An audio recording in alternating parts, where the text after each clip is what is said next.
بسم الله الرحمن الرحيم الحمد لله نحمده ونصلي على رسوله الكريم أما بعد فقد قال الله تعالى في القرآن المجيد إن الله لا يغير ما بقوم حتى يغيروا ما بأنفسهم ابھی میں طفل مکتب ہوں نواعظ ہوں نہ فرزانہ ابھی میں طفل مکتب ہوں نواعظ ہوں نہ فرزانہ صدائے دل میں گونجی ہے سنا دو حق کا پروانہ قابل احترام حضرات سامعین کرام اللہ تعالیٰ کا فضل و احسان ہے کہ اس نے ہماری ہدایت کے لیے قرآن کریم نازل فرمایا اور نبی اکرم صلی اللہ علیہ وسلم کو ہادی اور رہنما بنا کر مبعوث فرمایا اور صلی اللہ علیہ وسلم نے راہ ہدایت واضح کر دی اچھے برے کی تمیز بتا دی غلط صحیح کی پہچان بتا دی حق و ناحق کی تفریق کر دی ہمیں بیان و مددگار نہیں چھوڑا گمراہی بھٹکنے نہیں دیا پاک و ناپاک کو الگ الگ کر دیا طہارت کیا ہے گندگی کیا ہے مضر کیا ہے مفید کیا ہے نافع کیا ہے ضار کیا ہے کسے لے کسے چھوڑے کسے اختیار کرے کس سے دور رہے یہ ساری چیزیں بتا دی گئی ہے حضرات جس قوم کے پاس اتنی روشن ہدایت و تعلیمات ہو آج وہ قوم کی ماری ماری پھر رہی ہے دنیا بھر میں کیوں زلزلہ ہو رہی ہے ترقی کے بجائے تنزل انحطاط کی طرف کیوں جا رہی ہے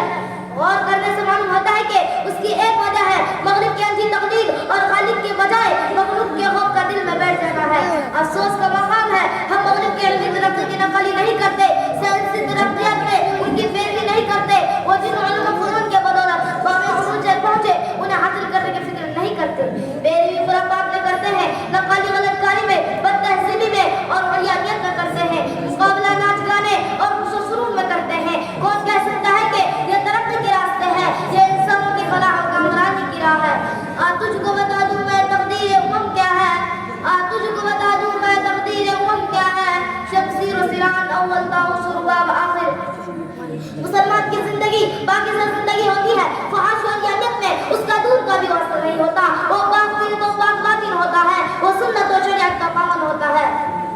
سامعین کرام ہماری حالت یہ ہے کہ اگر ہم مغربی تہذیب سے متاثر ہیں ہم نبی اکرم صلی اللہ علیہ وسلم کے بجائے صحابہ کرام کے بجائے علماء و صلحاء کے بجائے فاصل قادر کو فلمی اختراع کو اپنا آئیڈیل مان لیا ہے سنت سے ہمیں نفرت ہے شریعت سے ہمیں بغاوت ہے ہمارا خیال ہے کہ اگر داڑھی رکھ لیا تو آفس والے مزاق اڑائیں گے قومی لباس پہن لیا تو لوگ ملا کہیں گے بیٹھ کر کھانا کھائیں گے تو امریکہ والے ہنسیں گے بیٹھ کر پیشاب کریں گے تو لوگ پرانے خیال کے سمجھیں گے ہماری اسی سوچ اور خوف نے ہمیں دنیا بھر میں رسوا کیا ہے تنزل انحطاط کی کھائی میں دھکیل دیا ہے اور اپنے منزل سے دور کر دیا ہے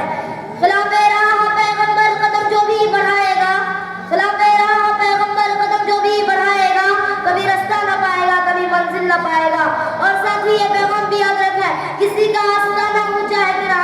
کسی کا آستانہ اونچا ہے گرا کہ سب جھک کر بھی اونچائی رہے گا ہنسے جانے سے جب تک تم ڈرو گے ہنسے جانے سے جب تک تم ڈرو گے زمانہ تم پر ہنستا ہی رہے گا اس لیے مسلمانوں مغرب کی تقلید کو چھوڑے مغربی تہذیب کو مگر مار کر اپنی تہذیب کو اپنائے مخلوق کے خوف کے بجائے اپنے خالق و مالک کا خوف دل میں بٹھائے خود کو بدلنے کی کوشش کرے جب تک ہم بدلنے کی کوشش نہیں کریں گے ہمارے اندر تبدیلی نہیں آئے گی اللہ کا فرمان ہے ان اللہ لا یغیر ما بقوم حتى یغیروا ما بانفسهم اللہ تعالیٰ کسی قوم کی حالت اس وقت تک نہیں بدلتا جب تک کہ وہ خود اپنے آپ کو نہ بدلے اللہ تعالیٰ ہمیں دین پر چلنے اور جمنے رہنے کی توفیق عطا فرمائے بس اس شعر کے ساتھ اپنی بات مکمل کرتا ہوں خدا نے آج تک اس قوم کی حالت نہیں بدلی خدا نے آج تک اس قوم کی حالت نہیں بدلی نہ ہو جس کو خیال آپ اپنی حالت بدلنے کا وما علینا الا البلاغ